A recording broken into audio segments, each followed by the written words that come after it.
Assalamualaikum warahmatullahi wabarakatuh. Waalaikumsalam warahmatullahi wabarakatuh. Bismillahirrahmanirrahim. Ya hadrat Nabi Mustafa Muhammad sallallahu alaihi wasallam. Wa ila hadrat jami'i masyayikhina wa syaikhina syaikhina Sultan Al-Qadir Al-Jilani, summa ila hadrat Syekh bin Ahmad bin Abs ibn Hajar Al-Asqalani syaikhina. Summa ila hadrat jami'i masyayikhina wa syaikhina ma kana lakum Allah wa nafa'ana bima. Sultan Syaikhina mutarashaf ala turwa wa syaikhina. وأصلهم وفرائهم على سلسلتهم العقيدة. الفاتحة.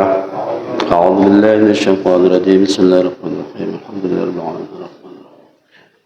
إياك نعبد وإياك نستعين اهدنا الصراط المستقيم. بسم الله الرحمن الرحيم. الحمد لله رب العالمين وبه نستعين على أمور الدنيا والدين.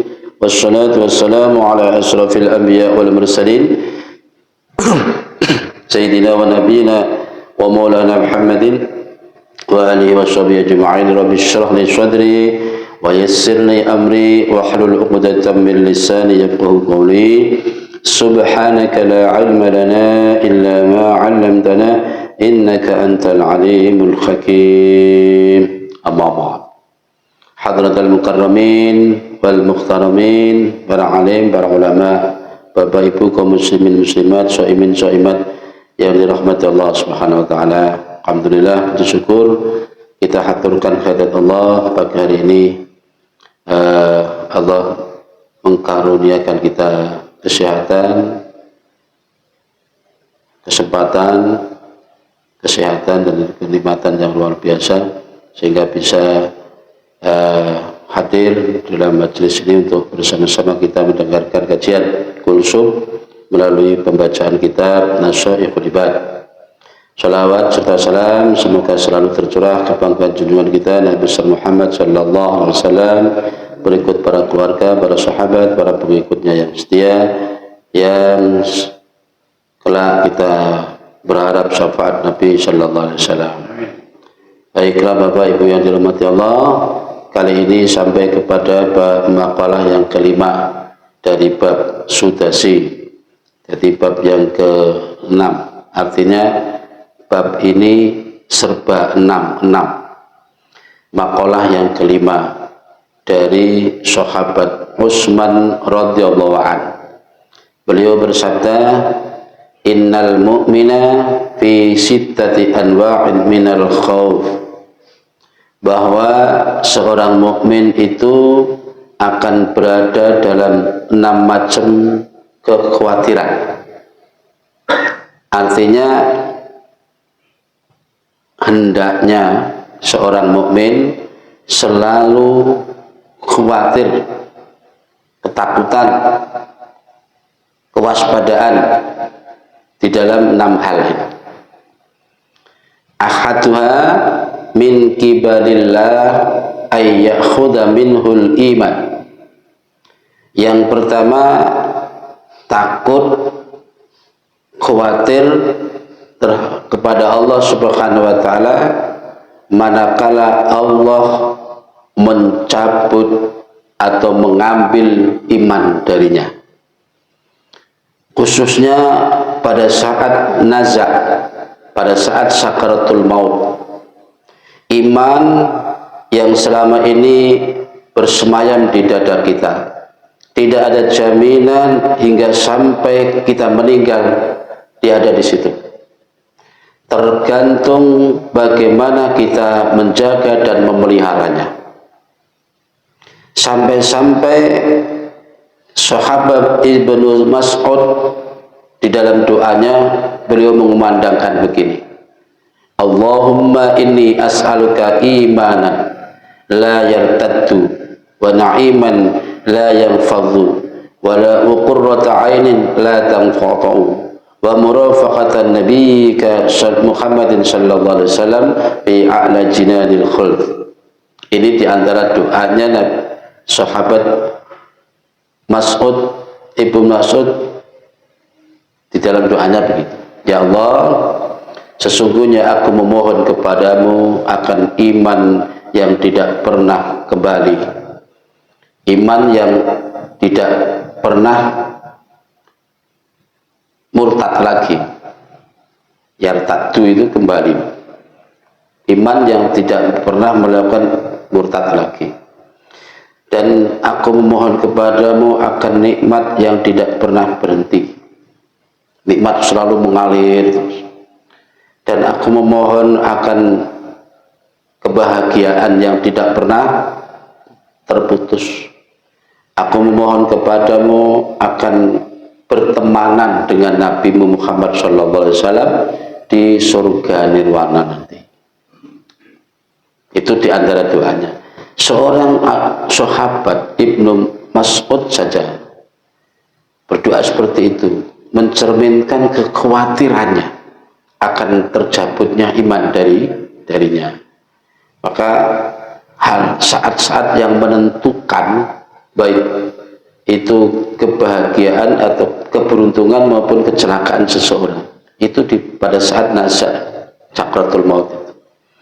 Maka di saat itulah ibarat orang perang, saat-saat yang menentukan, seru-serunya. Nah, setan pun juga begitu. Di saat itu dia dengan sekuat tenaga, dengan berbagai macam cara, upaya untuk mencabut iman seseorang agar begitu meninggal tidak bawa iman. Nah, ada hal-hal yang bisa menyebabkan iman tercabut dari dada. Di antaranya ya perbuatan-perbuatan yang durhaka pada Allah, durhaka kepada peraturan-peraturan Allah. Sebagaimana di dalam sebuah hadis, insya Allah hadis mengatakan, sayati zamanun ala ummati yafirruna minal ulama wal fuqaha, dan seterusnya.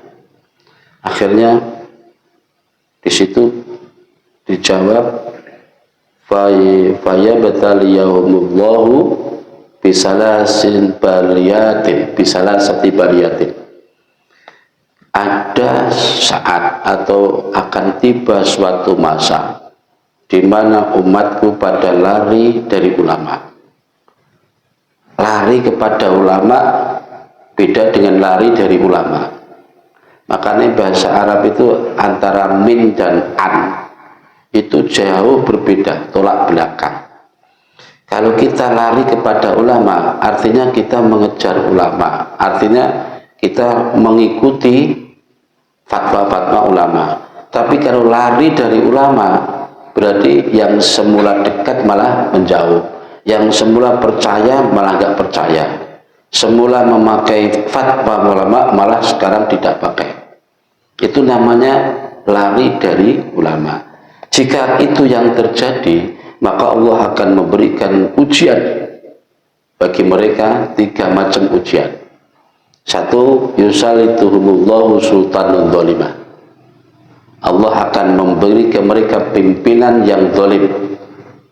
Makanya kalau ada pimpinan yang zalim, jangan serta-merta langsung nyalahkan pimpinannya. Koreksi dulu, arus bawah ini, koreksi dulu.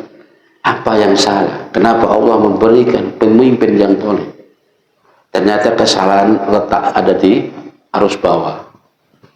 Nah, kemudian yang kedua, wa yarfa'ullahu barakatan min kasbihim. Allah menghilangkan atau mengangkat berkah dari hasil kerjanya, dari hasil usahanya. Usahanya bisa jadi beruntung, Pak. Dagang mungkin bisa jadi banyak untungnya, tapi tidak ada berkah.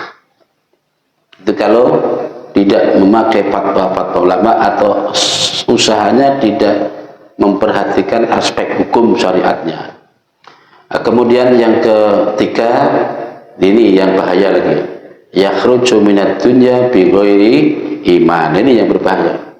Nanti meninggal dunia dalam keadaan tidak beriman, imannya tercabut. Gara-gara apa? Lari dari ulama. Ini perhatikan. Baik, Jadi yang pertama, hendaknya kita selalu khawatir akan tercabutnya iman. Allah kuasa begitu. Kuasa. Selalu hati-hati agar kita tetap memelihara iman kita. Bismillahirrahmanirrahim. Kemudian yang kedua, wasani min kibalil khafadah ayyaktubu alaihi ma yastadhihu bihi yaumal qiyamah. Hendaknya kita selalu khawatir dan waspada terhadap malaikat hafadah. Malaikat itu macam-macam, Pak. Sebutannya juga macam-macam. Malaikat hafadah ini yang bertugas untuk mencatat setiap amal manusia, baik amal baik maupun amal buruk. Sekali kita melakukan kebaikan, tidak menunggu apa-apa, langsung catat. Sekali kita melakukan kebaikan, dicatat 10 kali.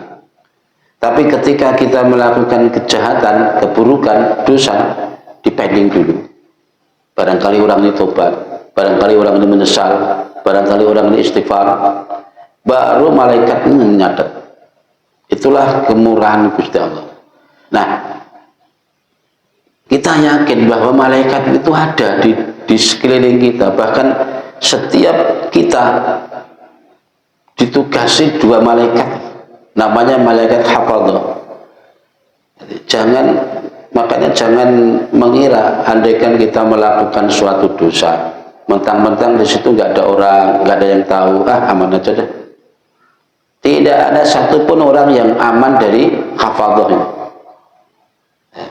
Langsung secara otomatis nyatet set. Makanya dari situ hati-hati. Jangan-jangan kita selama ini merasa kebaikan kita banyak, sementara besok di akhirat begitu dibacakan, ternyata padahal di dunia dipanggil ustaz, dipanggil guru, dipanggil kiai, ternyata ini, Pak, ma yaftadhihu bihi yaumal qiyamah. Kita khawatir jangan-jangan nanti begitu dibacakan buku catatan amal kita kewoleh-woleh, hatinya merasa malu di hadapan banyak orang, dibacakan semua. Ini memberi motivasi pada kita, memberi pembelajaran pada kita. Makanya setiap kali kita mau melakukan sesuatu apa saja, berpikirlah bahwa di sekeliling kita ini ada malaikat 2 yang siap mencatat perbuatan kita. Anin Nabi sallallahu alaihi wasallam, fuduhud dunya ahwanu min fuduhil akhirah. Dipermalukannya di dunia itu masih lebih ringan, Pak, dibanding tadi dipermalukan nanti di akhirat. Oke lah, umpama sekarang ya Allah memang berkehendak begitu. Ada orang mungkin salah sehingga kesalahannya diketahui orang, sampai di dunia ini saja sudah dihukum dengan viral, orang mengenal dia seorang penjahat, mengenal dia seorang koruptor, seorang ini. Dan itu sebagai borskot, jadi cicilan siksaan nantinya itu belum seberapa dibanding dengan nanti dipermalukan di akhirat. Bismillahirrahmanirrahim. Langsung. Kemudian yang ketiga, rasa kekhawatiran ini harus selalu ada terhadap setan. Karena setan itu selalu berupaya agar membatalkan amal-amal perbuatan kita, menghadang ibadah-ibadah kita. Amal ibadah yang semula kita tata rapi, niat lillahi ta'ala, ikhlas, khusyuk, khudu', setan selalu menjegalnya di belakang, dari depan, dari kanan kiri, agar ibadah ini tidak lagi murni karena Allah. Mungkin contoh orang yang semula semangat betul ibadah sholat jamaah, ya dilakukan karena Allah Ta'ala, karena ingin pahala dari Allah. Awalnya begitu. Begitu sudah istiqomah, sudah berjalan lancar, muncul perasaan dalam hati, wah aku sudah banyak amalku ya, ini sudah sekian puluh tahun aku pertahankan amal ibadah. Di sekeliling sini, di lingkungan sini belum ada orang kayak begini. Nah, yang begini ini sudah batal. Memelihara keikhlasan ternyata tidak mudah. Memelihara kekhusyuan ternyata tidak mudah. Karena setan selalu berusaha untuk membatalkan. Jadi kita harus waspada, selalu waspada. Bahkan termasuk pada diri kita sendiri, karena dalam diri ini ada unsur itu. Harus hati-hati kita. Jadi setan tidak hanya mendorong kita untuk kepada kemaksiatan saja atau hal-hal yang jahat saja. Bahkan setan kadangkala justru mendorong kita untuk beribadah, untuk semangat ibadah. Tapi nanti di tengah jalan dia cut begitu saja, dia potong begitu saja. Akhirnya ibadah yang selama ini murni justru tidak murni lagi. Itu. Jadi yang ketiga, kewaspadaan kita terhadap setan. Bismillahirrahmanirrahim. Barabi'u min kibali malakil maut ay ya'khudahu fi ghaflatin baghtatan. Ini kewaspadaan, kekhawatiran kita lagi terhadap malaikat maut, malaikat pencabut nyawa yang biasa dikenal dengan malaikat Israel. Ya. Malaikat Israel itu setiap kali melakukan tugasnya tidak lalu kabar-kabar, tidak SMS dulu, tidak WA dulu. Al-mautu ya'ti baghtatan. Kematian itu datangnya selalu tiba-tiba. Tidak ada tanda-tanda sebelumnya, tidak ada kabar-kabar sebelumnya. Maka itulah yang perlu kita selalu waspadai dan kita takutkan.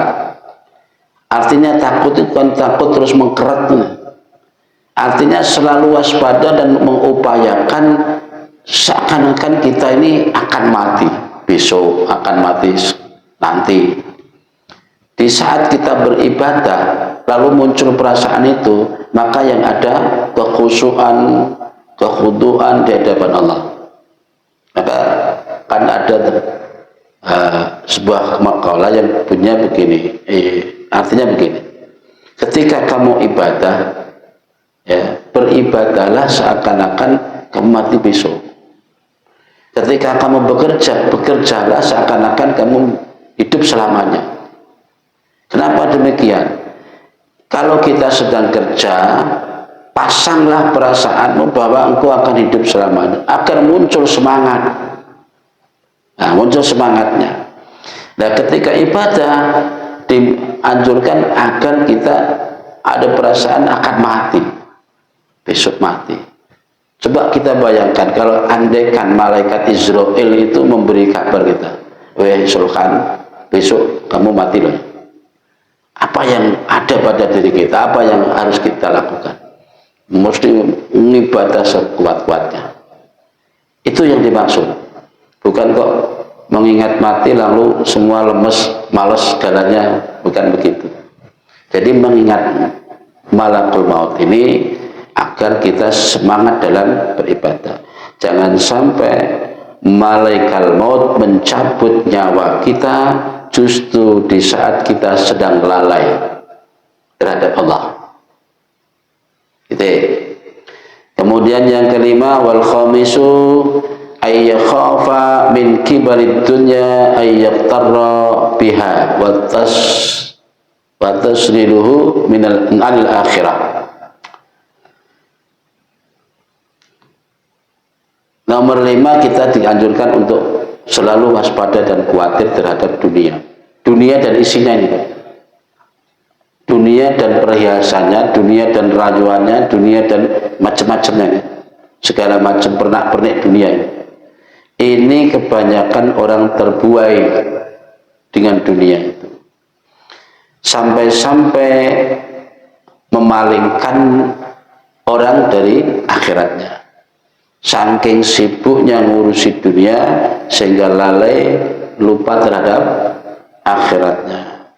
Makanya hati-hati dengan dunia. Orang yang semula khusyuk untuk beribadah, begitu dikasih dunia mulai oleng, ibadahnya mulai oleng, jamaahnya mulai oleng, ya, urusan akhiratnya mulai oleng. Jadi yang perlu kita waspadai lagi adalah urusan dunia. Dunia seisinya itu, karena tidak ada satupun janji dunia yang ditepati. Menjanjikan kita akan kebahagiaan, akan kesejahteraan, ternyata tidak. Katanya kalau dunia banyak hartanya, banyak dunianya, orang akan jadi bahagia. Ternyata tidak.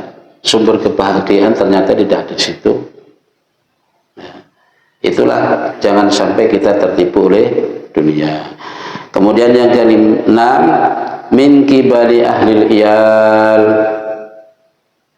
ayastaghilla bihim wa yasghilunahu an dzikrillah. Ini yang kadang-kala kita tidak sadar.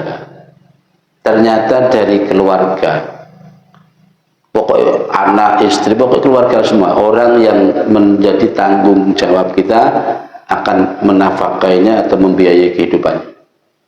Itu namanya iyal, ahli keluarga. Ternyata mereka juga perlu diwaspadai, Pak.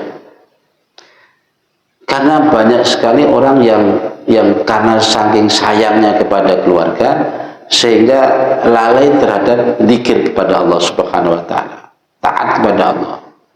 Contoh, saking senangnya, saking sayangnya kepada anak, kadang kita ini nggak sampai hati melihat anak itu latihan puasa sampai lemes. Wis nak besok Selasa puasa. Ini kasih sayang yang salah. Kadang begitu. Kadang anak lagi tidur pulas, mau kita bangunkan, rasanya nggak sampai hati. Ayo sahur, ayo sahur. Padahal satu sisi kalau kita nikmati itu indah sekali. Itulah pengalaman dan pengalaman yang terindah yang nanti bisa kita kenang di akhirat. Di saat kita lagi membangunkan anak istri untuk sahur, untuk dia mulai dan sebagainya. Itu pengalaman terindah itu nanti. Tapi kalau orang terbuai oleh keduniaan, maka lepas itu. Ya. Ternyata ahli keluarga, keluarga semua lah, itu juga hal yang perlu kita waspadai. Apapun alasannya, kasih sayang yang kita berikan, jangan sampai membuat kita terpaling dari zikir kepada Allah. Artinya zikirnya ibadah, taat, dan mengingat peraturan-peraturan Allah.